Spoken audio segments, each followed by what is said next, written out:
Start for top. I told you that story. Start the show. We all worked ourselves up into a frenzy, kind of like Lord of the Rings. We were all 8 years old in the movie theater. So did they do It was it? great. I vividly remember that. Lord of the Flies or Lord of the Rings? Lord of the Flies. Is there a difference?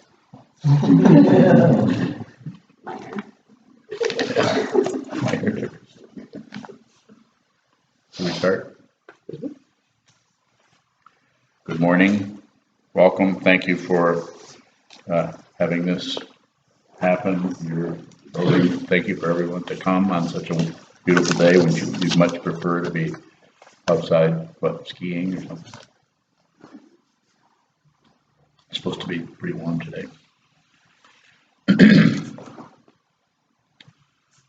So I'm going to give a talk this afternoon. I give a talk this morning. Please ask questions. Topic of this morning's talk, I've given this talk many times, but it doesn't hurt to hear it again. And of course, it's always different. It shows up different just because I can't remember what I said before. But the basic thing that I wanted to talk about here is don't believe your thoughts. And at the same time, don't disbelieve your thoughts, because if you believe what you're thinking, then you act on that and you actually enable that to keep going by returning to it. It's this, it's that, and you modify, you add to it.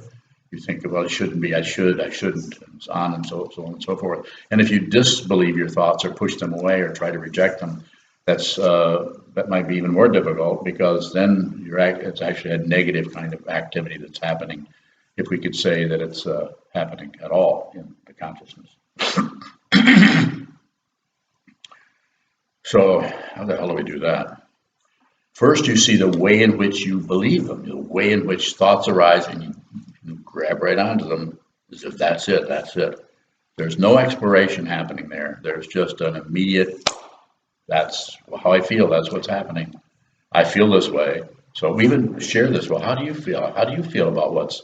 And then we validate it and say, well, as if somebody's feeling, somebody somehow has some kind of credibility. And I'm not saying it doesn't have some, but we overdo it. This is where warfare comes from. Either the internal war that you have when you get up in the morning, or that you have difficulty with and might point it out to something else or some other person at your job or situation. And of course, on the world scene, we see it everywhere. Absolute insanity, relative insanity, and everything in between.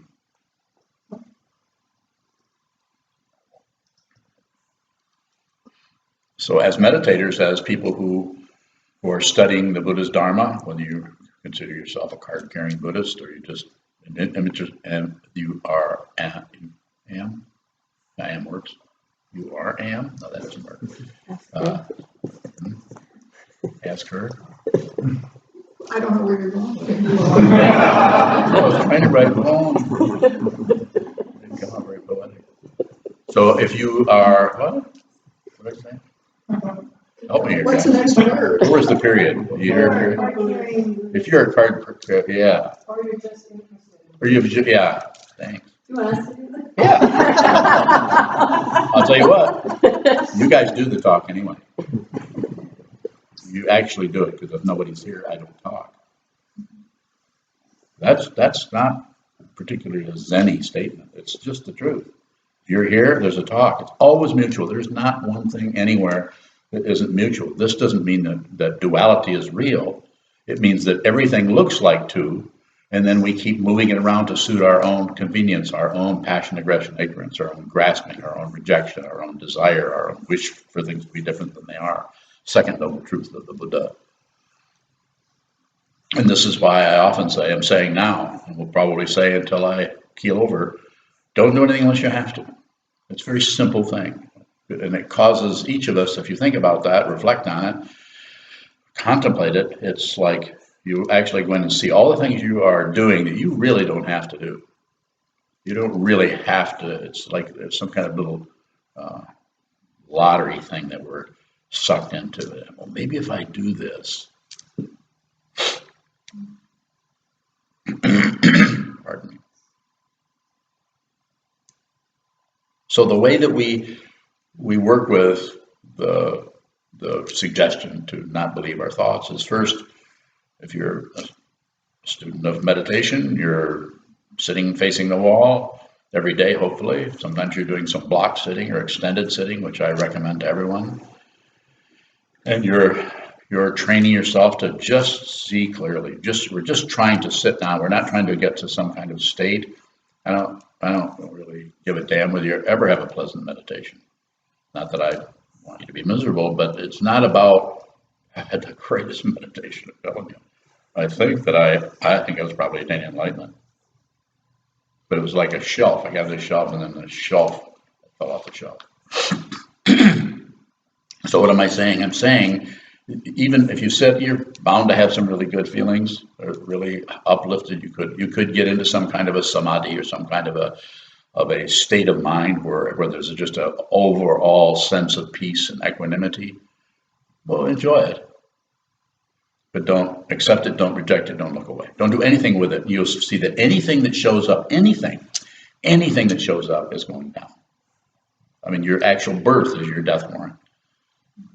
It's your death certificate. As soon as you're born, it's all downhill from there.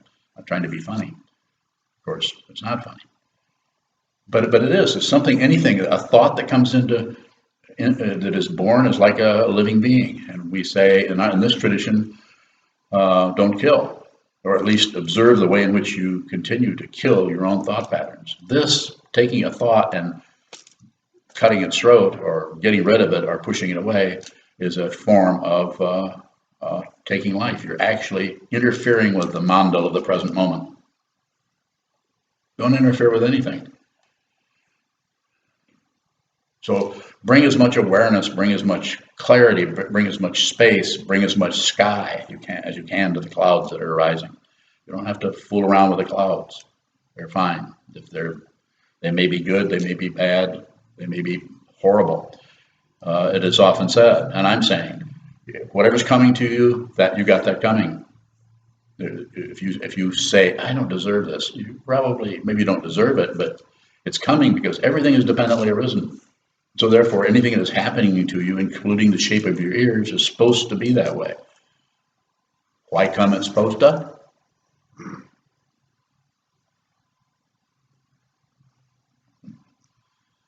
Just because that's what's happening, that's what's occurring, that is what is occurring at that particular time. That's what is showing up. So if it shows up, and of course, the self-centered mind, or the ego mind, or the mind that wants things to be different than they are, different than things are showing up, is the mind that goes in and says, yeah, but how about, you can't mean, but how about this guy? How about this situation? How about this? How about that? This is a kind of discursive mentality that maybe not in that particular milieu or that particular structure or that particular dynamic or environment. Maybe it's not any particular warfare going on there, but it's the kind of thing that leads down to some path where something is going to explode.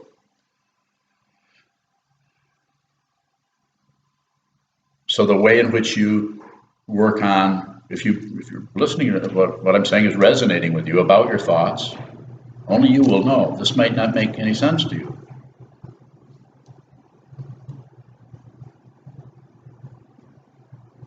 But the way in which we work with that is we sit down, and first you have to actually see the way in which you believe or grasp, the way in which you disbelieve or reject. Passion, aggression, the first two of the three poisons. Seeing how you shut down, distract yourself, or close off is more difficult because it is not an actual obvious kind of activity as grasping and rejecting are. So by sitting down and witnessing the way you actually buy into things that arise, it's like a dream. When we're in a dream, we believe. Did everyone have a dream last night? I had a dream. If I had one, you guys probably had one. Right. So notice when that's arising, if that's true, we believe that, it's true. This is a similar kind of situation we're in here, except in this particular situation, the nature of consciousness relative to a living form is quite a bit different. There's so much artificial separation. This is here and this is here. So did I say two things or one thing? It's hard to see that with the awareness because the thought process wants in on the game. It wants to come in and say, well, let me help you with that. You're not doing too well there because you're not coming up with anything. So let me help you with that. I'll figure this out. Let's see how this fits in with the five skandhas, the Four Noble Truths, the Eightfold Path. Let's find some place in the teachings where I'm not saying you can't do that. That's what the teachings are for, is to support some kind of conceptual approach towards something that is ineffable and has no construct. You can't talk about Buddha nature. If you do, it's not Buddha nature. It's relative. It's a very high level of pointing. You can't say it. If you know, as it has been said in the tradition, and we've all heard this if you read many Dharma books, those who know don't say anything, and those who don't know are talking. So am I talking? Yeah, I'm talking. And of course, I didn't claim to know. I don't make any claims. So what are you doing here? Do I advertise? Do we advertise? No. So what are we talking about? Look at it, this interesting kind of, this is not a session where we all get together to try to be something else. It's a session where we get together and you all come here and listen to a person who's been doing this a while, who has understood something, apparently. Otherwise, I wouldn't be able to open my mouth. Understand something about it, and what I understand is you need to do this yourself. And you can do this yourself, and you need to do it. And before this body-mind that you claim or you think is your own, that you're attached to, before this falls apart, which it will, find out who you are. And find out you're not separate from anything. Nothing happens. If you die, it's a complete shock. Nothing happens. You just notice that what you thought was you is laying on the floor or in the bed. And I say, don't believe it, don't disbelieve it. Don't do anything with it. It's like the way of handling that to maybe helps a little bit. If you noticed how we believe a dream, but it's not real. So it's real in that we believe it, but it's unreal in that we see that it's not, it has no substance. It barely has a duration. So coming to the cushion and watching on the cushion the way in which we keep attaching, rejecting, analyzing, contemplating, doing anything with the thought patterns, that's the way you begin to witness the way you personally, your personal attachment, not the way this person's doing it or that person's doing it. You can kind of see the way they're doing it. Have you noticed that? You can always see other people's confusion. This smile is artificial. Does it look real?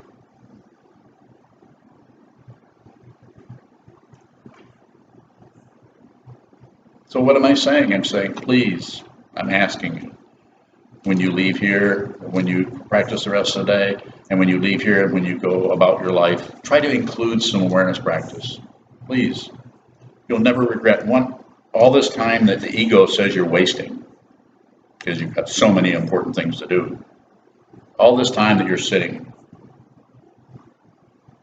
you'll never regret a second.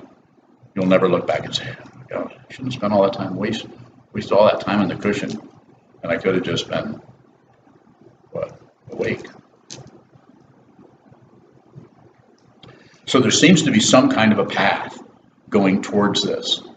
So there is and there isn't. The relative situation of the provisional teachings say the Four Noble Truths, the Eightfold Path, and all of the stair steps, the ladders, the way the bhumis, the paramitas, the blah, blah, blah, the five paths, the three paths, the three vehicles, the four vehicles.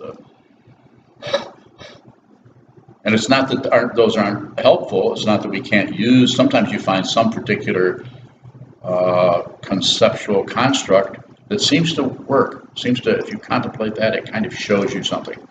For me, my favorite is the 30 verses of Vasubandhu. And also the Lankavatara Sutra, also mentioned in Vasubandhu's writings, and Sangha, are the three natures. Parikalpita, Parinishpa, Paratantra. And using concepts to say this is how reality can be broken apart, so that you can have some access to what is absolutely true through a relative construct. Of course, there's hundreds of ways and paths, and ideas and practices. And if you're here, you're listening to this person, and this probably is the information you need. Karma. There are people that are practicing 3 doors down, practicing Theravada Buddhism, doing things a certain way, and they're doing that. They need to do that. They're supposed to do that. How do we know that? Because that's where they are. And that's how we know you should be doing this. Insofar as we get into a should or shouldn't at all. So belief and disbelief is about bringing the awareness to an area in the mind where you actually are seeing the way. Like you'll never hear me say, of course, as soon as I say you'll never, then that's the next thing I'm going to say. But I would like to say it this way, that I rarely say, just let go. I've said that if somebody's really a horrible shape, I might encourage them. I say, just let go, just let that go. But usually I say, look at the way you hang on. Because if you don't really observe, and this is not something you can make a blueprint and say, here's the way it's done. It doesn't work that way, because each person's karma is so unique. This is why we're attached to ego. This is why we think that the ego of mind is real, is because it's so unique. Human beings, we're quite the envy of all the alien worlds. They would all like to be humans. That's why they keep kidnapping us. Don't believe that. Don't disbelieve it. Don't do anything with it. But seeing the way that you are attached, seeing the way you grasp onto your family, your job, your identity, your intelligence, your you, me, and my stuff. We're not throwing ownership out the window and saying you don't own anything. We're not trying to get rid of anything. What are we trying to do? We're trying to see very, very clearly, so it's your realization.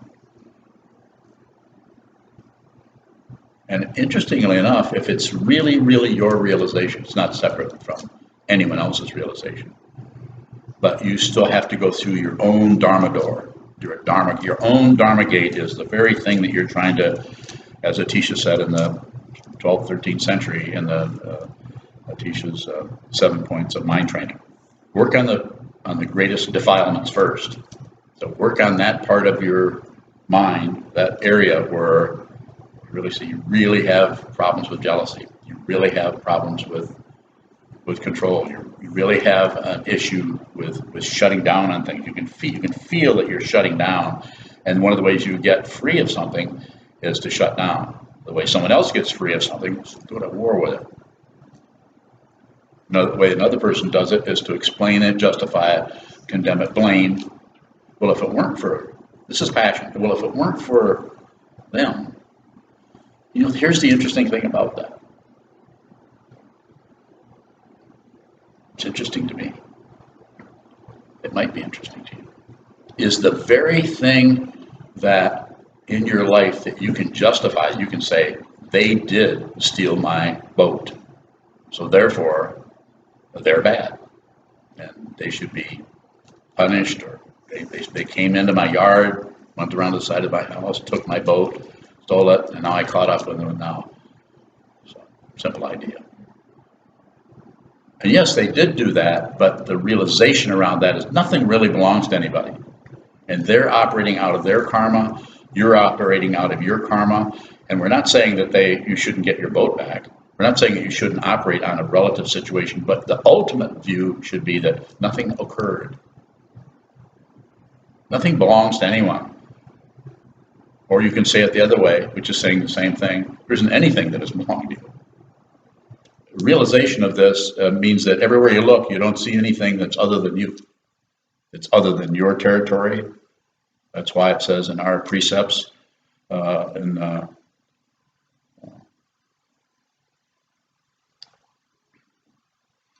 not take something that is not given. On the other hand, there isn't anything that it's already yours, so you can't take something that's already yours. And you shouldn't move anything from one place to another unless you absolutely have to, or relatively have to.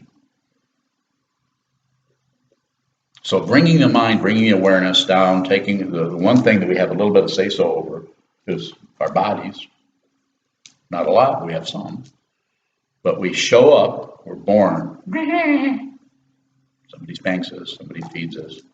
We go run around in circles, we fall over, get up, fall over, get up. And we're slowly conditioned to identify the spirit, the consciousness, identify with this body form. This is my mom, this is my dad, it's my brother. Don't hit your brother. Finish your bananas. And we get conditioned to go in there. And then because of the karma, the causes and conditions that are absolutely untraceable, it's the tributary streams flowing in the darkness. You can't see them. You can't find. We know they're there.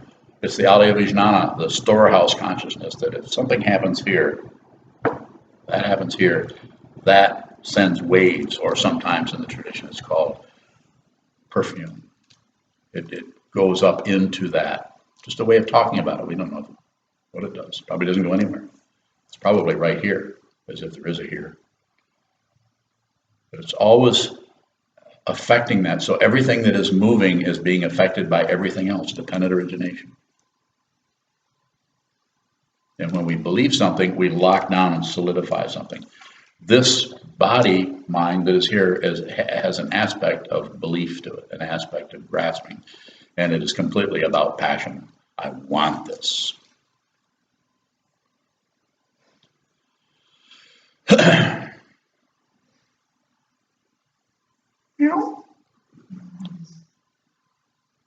Yes. I have a question about something that you said earlier about everything that happens to you, you won't deserve it, or is that in a personal way or an impersonal way? Both. Person, impersonal person. Both are happening at the same time. It's called absolute. Relative and absolute are not two. But we have to look at them as two and talk about them as two so that we can see that they're not one either. This is a big lie. I is too easy. One is too easy. Or not two is too easy. Or oneness is too easy. I correct myself. Not two is perfect, actually. Because it's not two. Because there's so much two-ness going on. I'm here, you're here. It's so obvious. I'm here. You guys are there. It's obvious we're separate. So I get credit, you get the blame. Or tomorrow, I get the blame, you get the credit. It's just, everything is just kind of switching around all the time. If you've been around long enough, which I have, you can see where everything keeps changing into its opposite, and then it changes back again. You just watch politics, you can see it go like this. And people, blood running out of the seams. Painful to watch.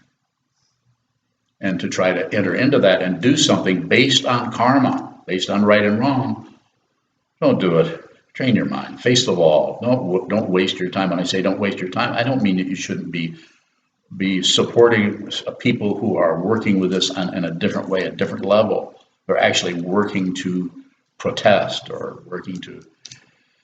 It's totally valid. It's totally valid. So if you're doing that, I'm not saying that that's incorrect. But please, if you're looking this direction, what am I going to say?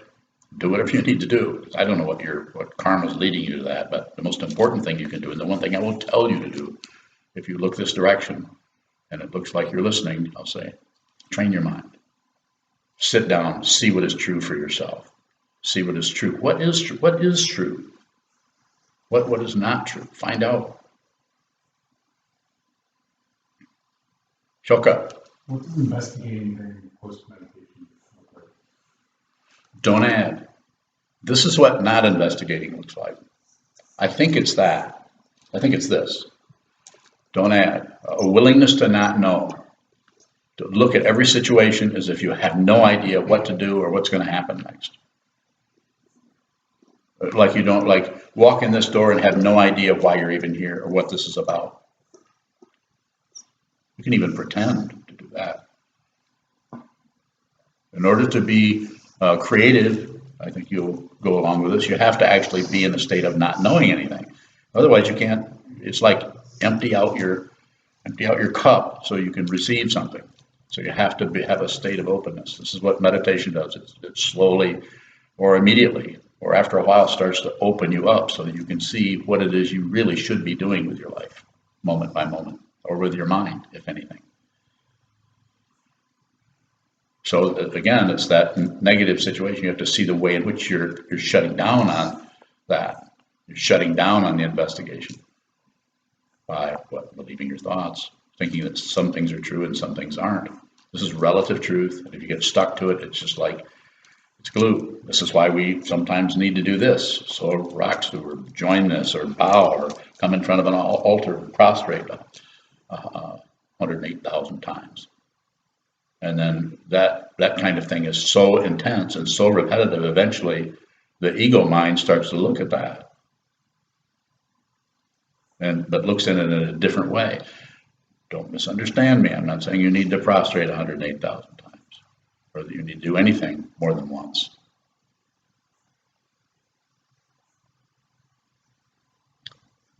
But you could find something that you need to do. I'm a hybrid coming from two different, I don't have a cultural thing to sell here. I don't have anything to sell. But because I stumbled into a couple of people in my life that helped me see something that was important to do, the rest of my life is about encouraging you to see for yourself what it is that you need to do. You may need to become a monk, probably not. Not for everybody. I would never promote that at all. But you may need to train your mind. That's the thing that I think is important, and that means hold still, watch what continues to operate, because it's probably the confusing part of your whole dynamic. Questions? Here. You said that whatever's happening is supposed to happen. Does that imply there's some kind of external controlling factor? Mm-hmm.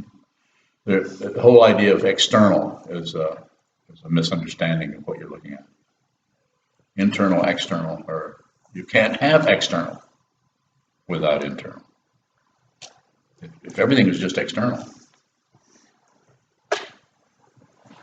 you wouldn't even have that word. It's the whole idea of like right and wrong. It's tied into pain and pleasure, which are also not separate from each other. Separated, yes, but not fundamentally. It's the same situation going on. Nerve endings.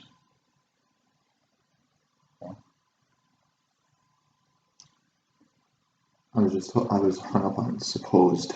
That almost feels like it's something that's, Well, when I'm saying it, have language. We have to use language. I would like to be able to just speak without language. This is what poets try to do. They understand something about language, and they massage it and squeeze it and mush it around and keep doing things with it to try to get it to produce the ultimate situation, which is somehow perceived beyond this world, beyond any world.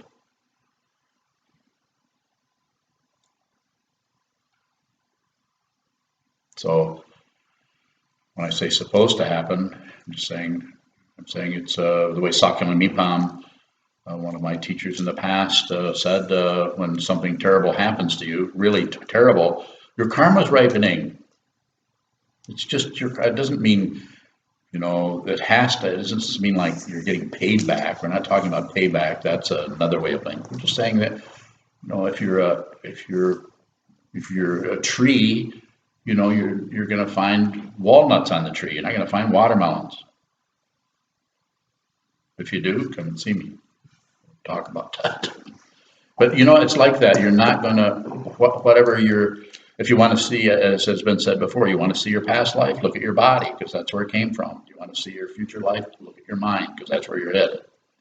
And if the mind is pushing and pulling and fighting and at war and doing this, then nobody's condemning anybody in anything. You're just saying, you could just slow down and watch what that is. Try to see what that is, so that you don't have to go there and be at the mercy of that kind of cause and effect. So when I say supposed to happen, I don't know. If something happens, it happens. So it's an occurrence. So nobody's being condemned to anything. It's not like that. In the Alaya Vijnana, there's no praise or blame. They're just habit energy that is stored up and comes back down. It's what's called samsara. It's circular. Night and day, up and down, back and forth, life and death. Yes. If things that happen to us are supposed to happen, are thoughts supposed to happen? Yeah. And what are you supposed to do with it? Observe. If you're listening to me, yes. If you're listening to someone else, they might say, well, let's analyze that. Let's sit down and let's apply the Enneagram to that, or let's see which Enneagram, or let's see which astrological sign, or see where Mercury is. You have Mercury retrograde in your chart. There's so many different things you can do with this. And I say all these have their value relatively, and some of them are incredibly entertaining, fascinating. Some of these directions that you can go with that kind of the question you're talking about. But what I'm saying is, don't do anything with it, but watch what it does. And then you start to go down into, use a relative situation, you start to go down into the matrix of the way the mind actually operates. You start to see it. That's why the movie The Matrix is so fascinating, because the metaphor there is just pretty close. It's quite the Buddhist movie, other than all the fighting and stuff. And most Buddhists aren't that cute. See, what's his name? Keanu Reeves. Got a poster on the bedroom wall. Me too, naked. It's just a waste of time. Yesterday, amen. Just the new words, amen. Huh? Amen, amen, amen. Ah, man. We had to talk about that. We decided, didn't we decide, girls, that women are better? Yeah. Yeah, women are better. Women are better. Yeah, like my childhood friend from the 4th grade used to say every now and then, we'd be walking around with Larry, and we'd be walking around. He'll never even watch this. He has no interest in this. And we'd be walking around, and he would say, I'm better than you. Just out of nowhere. And I would look at him and say, what? He said, I'm better than you. What do you say? I got upset. I'm 9 years old. And he's saying this to me. He's 9 years old. He's 2 weeks older than I am. I'm better than you. And I mean, he's saying that, not particularly being funny. He's saying that better than you. So started my spiritual path. Of course, Larry's still back there in 4th grade being better than me. I talked to him. We've done that a few times, yeah. I said, yeah, I think you are. Actually, you're better than me. Took me a long time to realize. Yeah, he's 2 weeks older than I am, and he lives in South Carolina. We visited him a couple years ago. He's got an orchard and a bunch of bees and hives and so on. He's still living back in that time, I think. So questions about this idea of don't believe your thoughts?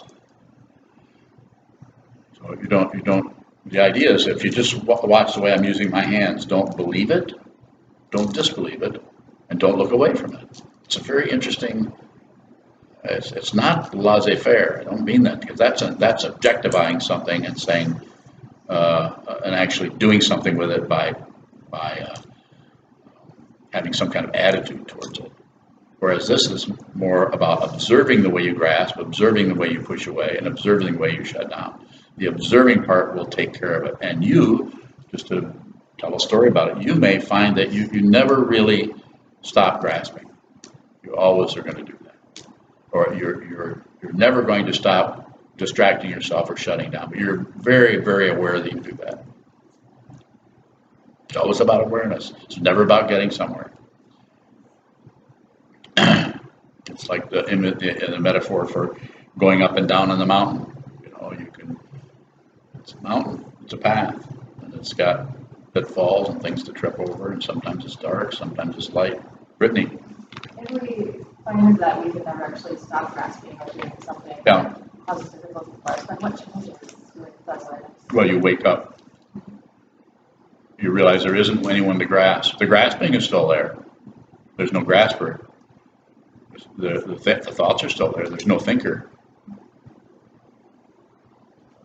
And it's an astonishing and ordinary situation. Again, not two, not one. The two-ness, the quality of that is still there. So therefore we have this incredible dimension that goes on forever.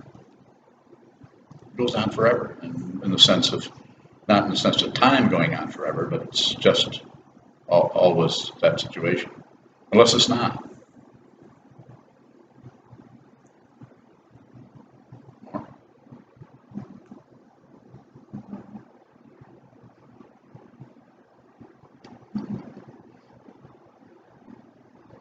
Yes. Do you still observe after you wake up?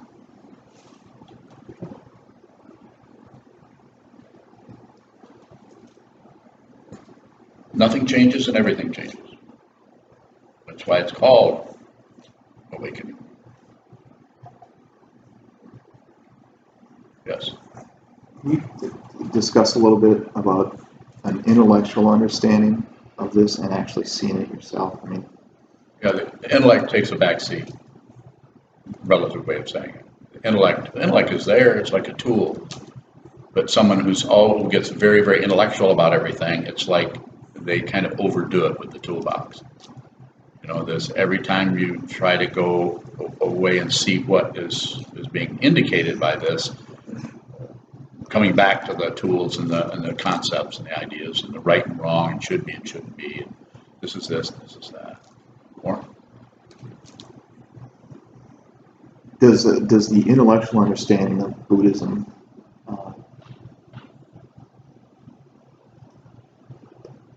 I guess. So what is let's do it this way. Okay. What is the intellectual understanding of Buddhism? Give me I've been studying it for a dozen years or so. So When I hear you talk about pointing towards awakening, I sort of think I intellectually understand what you're getting at, even though I haven't seen it myself. So that difference between sort of having a kind of idea what you're pointing at without actually seeing or being the thing that's being pointed at, and that difference.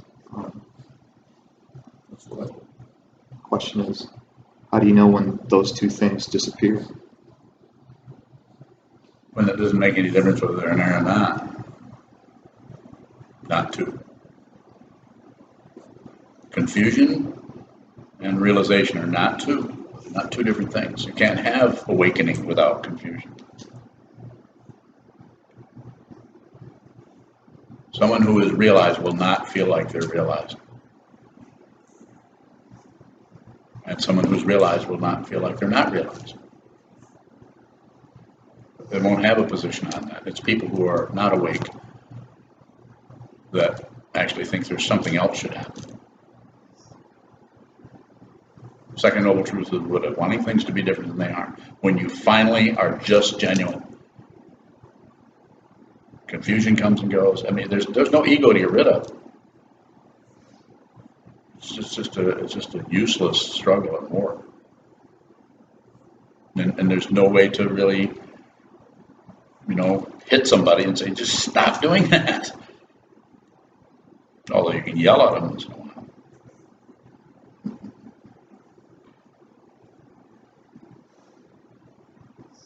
Yes.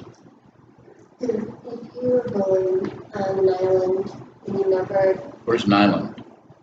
you're born in the woods, The you're woods. born on a mountain, and you never interacted with other humans, would you be realized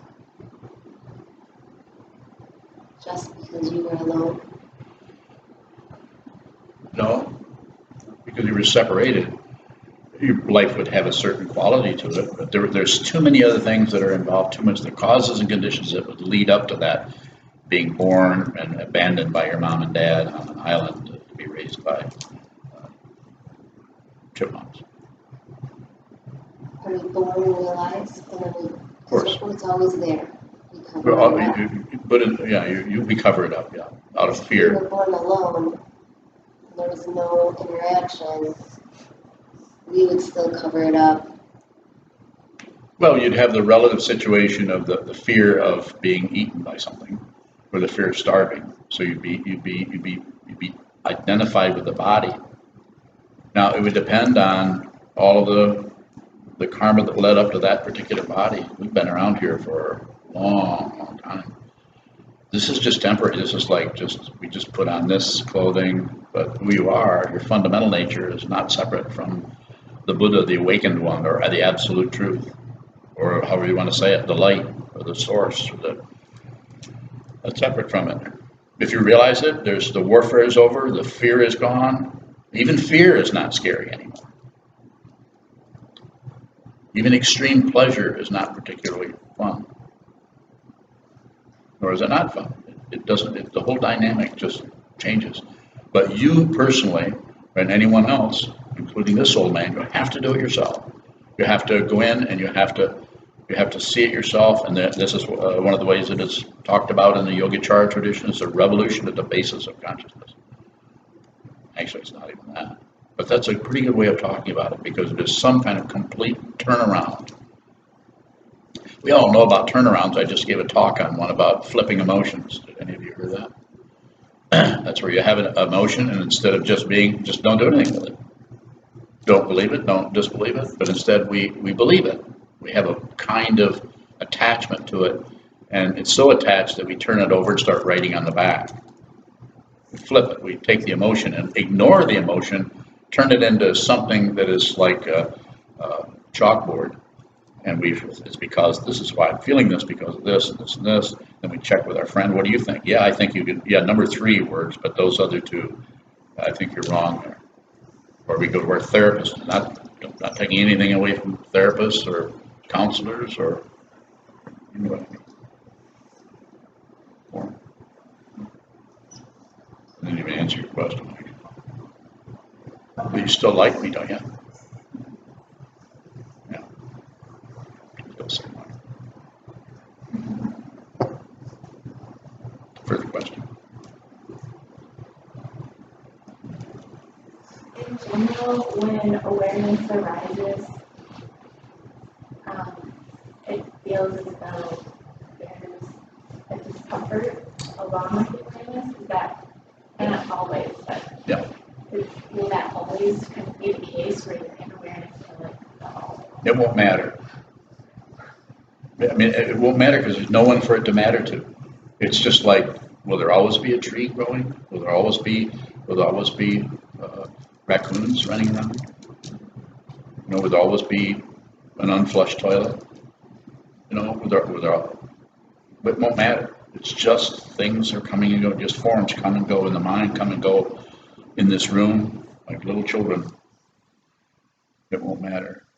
And when I say don't believe your emotions or your feelings or your thoughts, I'm saying don't do anything. Actually feel them, but don't do anything with them in order to feel them. Just let it swamp you. You know, it's like a willingness to just, you're so genuine that you don't care, you welcome everything. Most important part of generosity is receive the world that's being delivered to your doorstep, to your frontal lobe, to your intuition, just this whole incredible world. Don't turn it down. Okay. Yes. If actions are generated by the, alia, if they're coming up in that way, then where does the, action, the right action, does it shift what's coming up, and how does that happen, if it does? If I follow your question, I'm trying to understand what comes out of the alia, how that is either, how that feeds into what you're doing or not doing.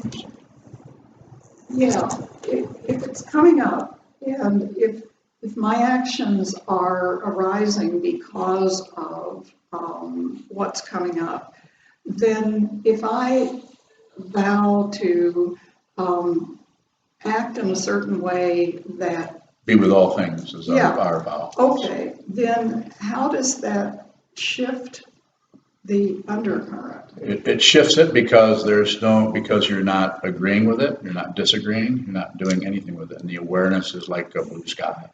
Whatever comes into it is welcome. Whatever leaves is welcome to leave. So you're no longer picking and choosing.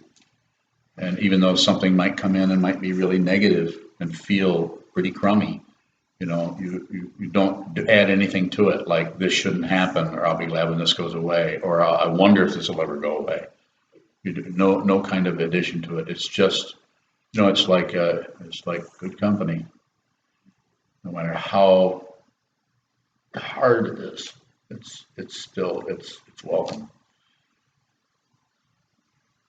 So the work of shifting, it happens only by being with what's happening. Yeah, it shifts. The whole thing shifts itself. It's like it's none of your business, but yet you need to watch it. We have our sense organs. We have the objects, the sounds, smells, taste, touch, thoughts are all coming towards us from the world, like as Dogen says. When my way of talking about it, not his. When you go out towards things, try to do things, this is called delusion. When you're doing anything, but when everything you just receive, when everything comes towards you, this is awakening. This doesn't mean you're not going to do something. Move this over to here, move this to here, or tell someone something. But it means that you'll do it out of awareness. It'll be out of the vastness of prajna or the mind. It'll come out of that. It'll look like a personal situation, but it won't be. It'll be extremely roomy. And you won't know what you're doing. Most people don't like the feeling of being confused and not knowing what they're doing. And they cover it up with ideas, with drugs, with activity. They don't like the negativity. The very karma the very face of enlightenment that is staring each one of you in the face all the time by virtue of your own mind structure, that what you're trying to get rid of, that is the Buddha, because that's the Dharma door that you need to go through. So whatever, that's why I often say, hey, don't do anything unless you have to, or just hold still and watch what moves. Because what's moving is the thing that you are probably rejecting or are at war with or shutting down on. Well,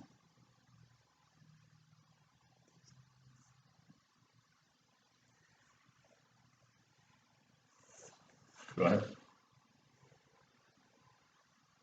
That translation that I heard of that myriad things come forth and experience themselves. Yeah. As you're awakened.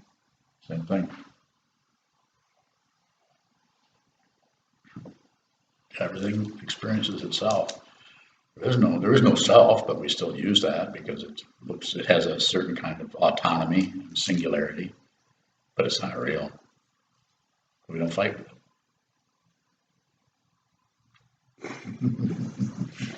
So Unless you're the teacher, then you kick its ass. so if you're in the middle of predispositions, Yes. meet with some kind of energy that trigger Yes. the thoughts, and suddenly they're in motion, and now it's Yeah. experienced. Yeah. And there's the energy felt. Gotcha. What's your question? how can we, in the moment, practice being with that? Include the sense of smell, sense of taste, sense of touch, all the six sense fields. You're probably ignoring some of those. Well, some of the sense of touch you probably can't ignore because you got a knot in your stomach or in your throat or in your heart because of the friction you're feeling. But there's other senses that are happening also. Sense of sound, sense of, like right now, you're moving your fingers together. Don't ignore anything. If you hear birds outside, if you hear somebody's chair click in the back, don't ignore, as you're in the middle of this, don't ignore the rest of the room, the other people. Watch their movements out of the corner of your eye, as they say. Eye doesn't have any corners, actually. But when you see someone writing, you know it. At the same time, your awareness is spread. The awareness of ego is always focused on what's in it for me. What can I get? Do they like me? Am I doing okay? Is this good? Shouldn't I? What is this negative feeling about? We get preoccupied. We get self-centered. We get all wrapped up in our wonderful feelings. Well, feelings are way overrated. I'm not saying we shouldn't feel them, but we think we're having feelings. We're not having anything. There's just this. There may be feeling dimensions coming. They may come and they may go. But there's just the fundamental nature of reality, which is fundamentally open and without walls. As it says in the Heart Sutra, Mukege Ko, without walls of the mind. No walls, no self, no other. No self, no other. I'm talking to myself. Always. Feel kind of foolish, actually. But I don't mind being a fool.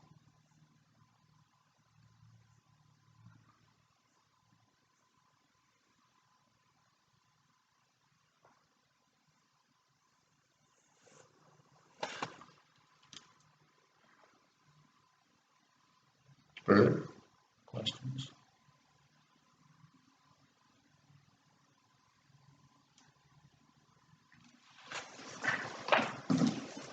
So I'll start doing some interviews, and you're first.